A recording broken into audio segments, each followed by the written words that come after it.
So students, now in this lecture I will be telling you and I will be deriving the formula for the doubly reinforced beam section.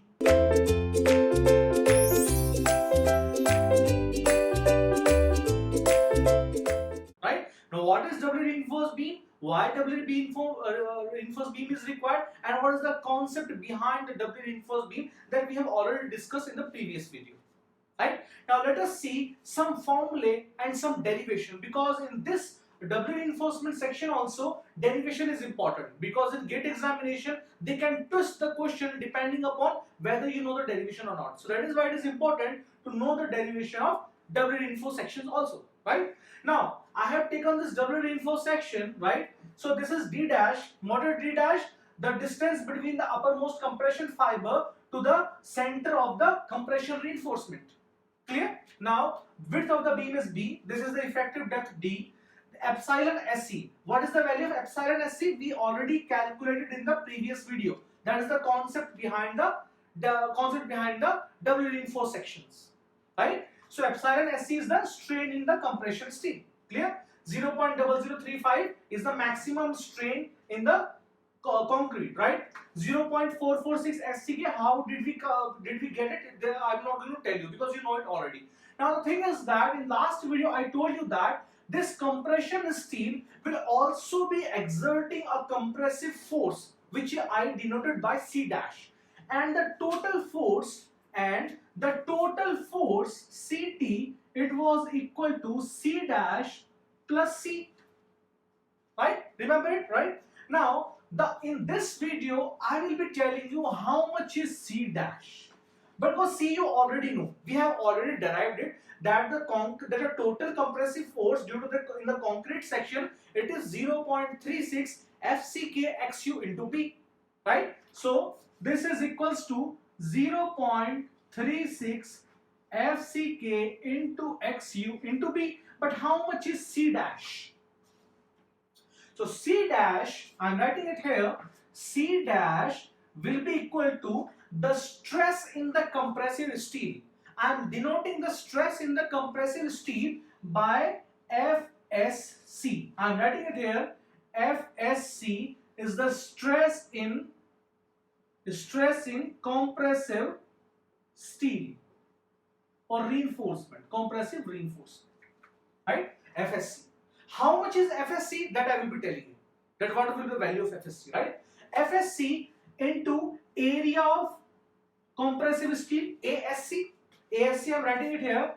ASC is the area of compressive reinforcement. Simple, right?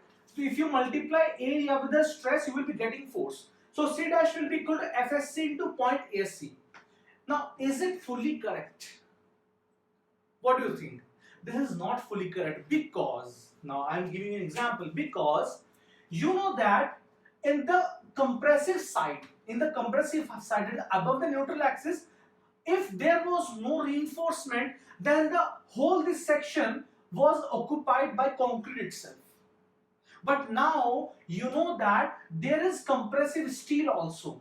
So to insert the compressive steel, if you insert the compressive steel, then some concrete will come out, right? When some concrete will come out, then you can say that some strength will be decreased, right? Suppose that the area of the compressive steel, it was ASC. So if you want to insert ASC in this concrete section, then ASC amount of area of concrete has to be taken out, because without taking out concrete you cannot insert reinforcement inside it.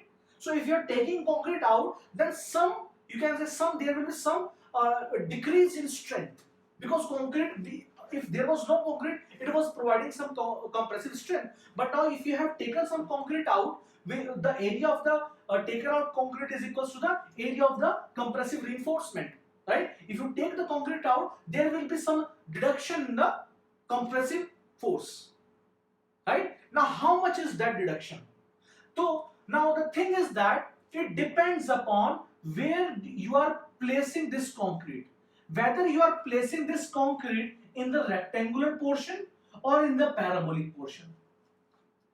If you are placing this reinforcement in the rectangular portion of the stress curve, what will happen? The decrease in stress will be equal to 0.446 FCK.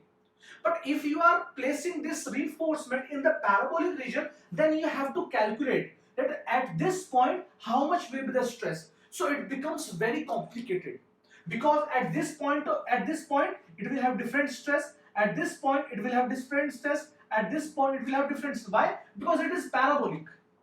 So at every point it will have different stress, but for rectangle at every point it will have same stress. It will become very difficult. Now the question is, sir, then how to solve these types of problems? Because it has become very complex. Because at every time you have to take some distance d dash and you have to apply the parabolic formula and you have to calculate this distance for the stress. It will become very complicated. Now there is a very good news. The good news is that whenever there is some complexity in any RCC structure, then IS code helps us. So IS code says that you do not worry at all.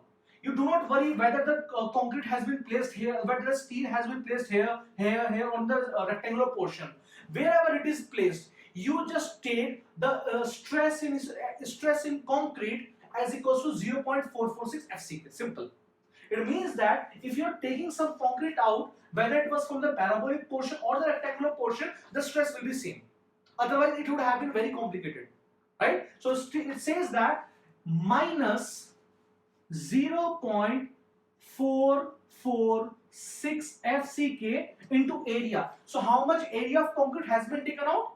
The area which it will be equal to the area of the compressive reinforcement. Because suppose that if you place 1 meter square of compressive reinforcement, then 1 meter square of concrete has to be taken out to place it, right? So into F is into AS. Into AS. Buzz. Done. Right? Done. Right? Now it is just a cakewalk. Right? So this is the compressive force by the exerted by the compressive steel. Simple.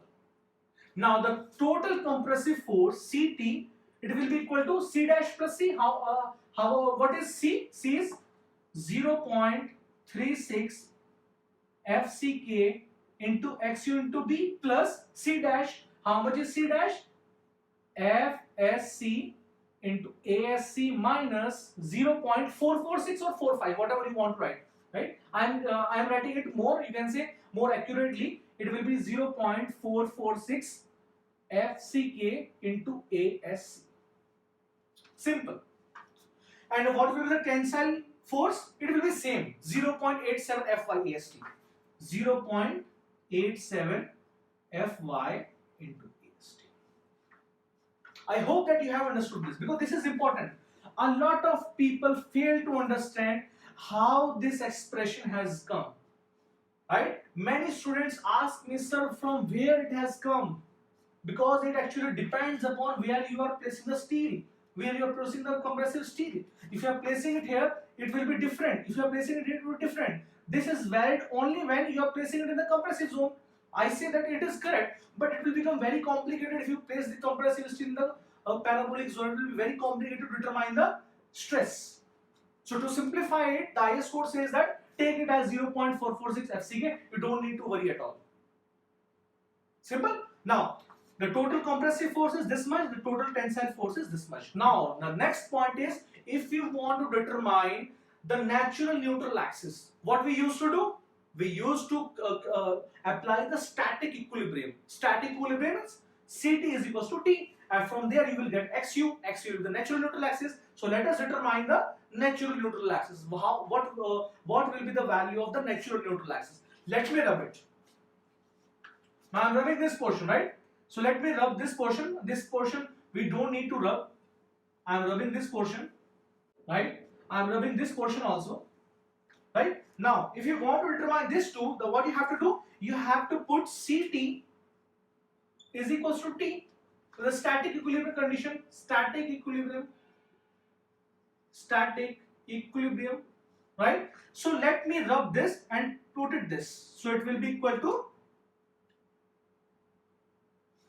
0.87 Fy into AST. Simple. Let me rub this. Now I have to determine this XU, which is the natural neutral axis. So how to determine it? Let me take it here. So if I take it here, it will become XU will be equal to 0.87 Fy into AST minus FSC into ASC minus 0.446 FCK into area of steel in compression divided by how much? 0.36 FCK. 0.36 FCK. It is very simple.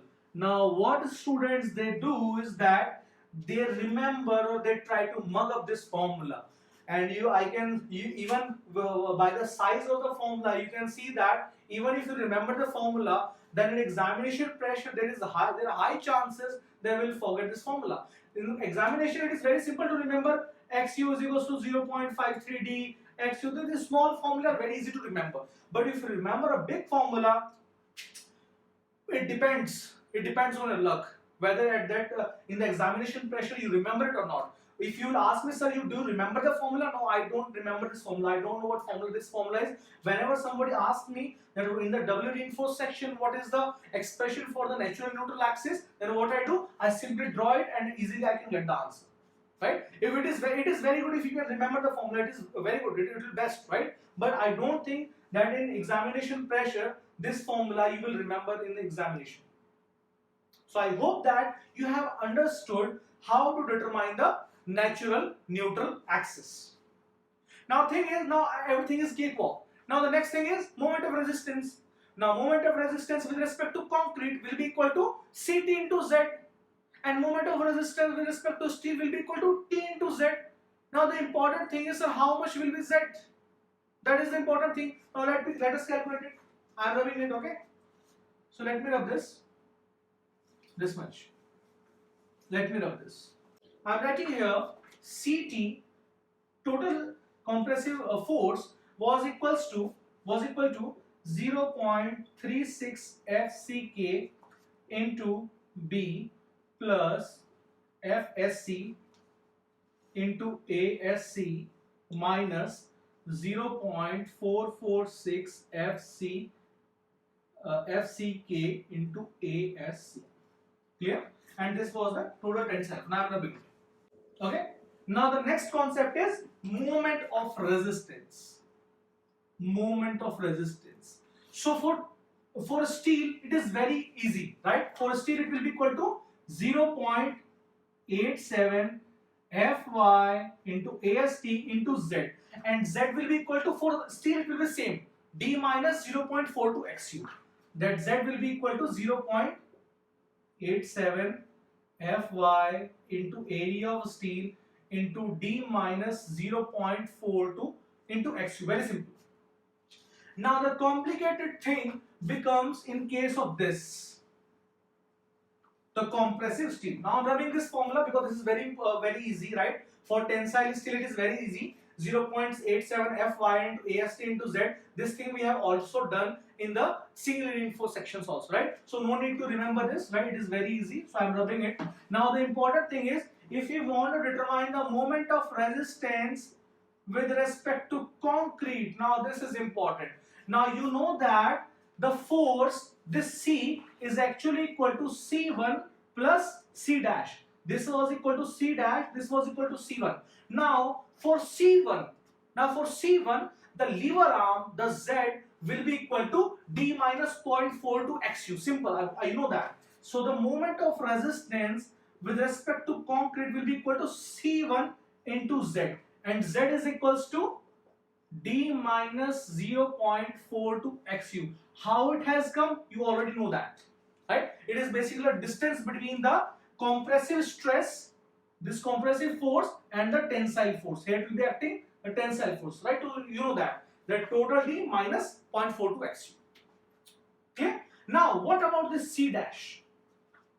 So for the C dash, the lever arm, so this will be the lever arm for C dash, from this point to this point, to the center of the tensile reinforcement. So this will be the lever arm for C dash. So this will be equal to D minus D dash. Simple, right? So for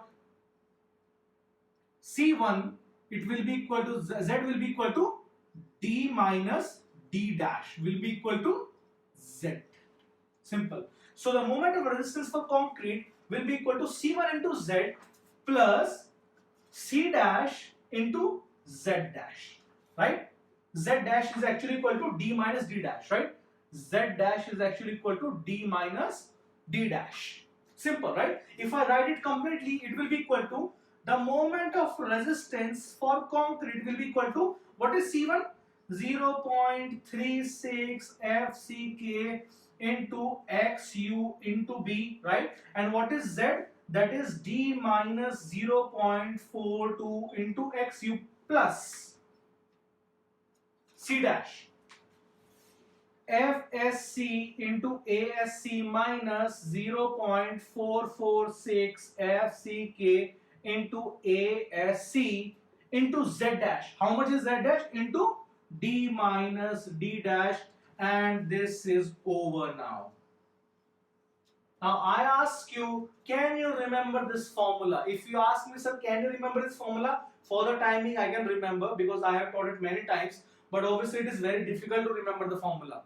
So to remember the formula, the only trick is that just understand the concept. That is why every faculty is saying just understand the concept, right? So if you know the concept, how this formula has been derived, now to remember this formula, just cakewalk. Otherwise, if you just mug up the formula without understanding the concept, what will happen? You will forget the formula in your examinations because there is tremendous pressure there, right? In examinations. Right? So I hope that you have understood how to determine the moment of resistance for concrete, how to determine the moment of resistance for steel. That was simple thing, right? What is the total stress, what is the total compressive force, the total tensile force. I think that each and every topic I have explained to you, each and every topic 100%. Clear? Right? So let us move to the next topic and solve a few numericals of the doubly reinforced sections and further strengthen our concepts. Thank you.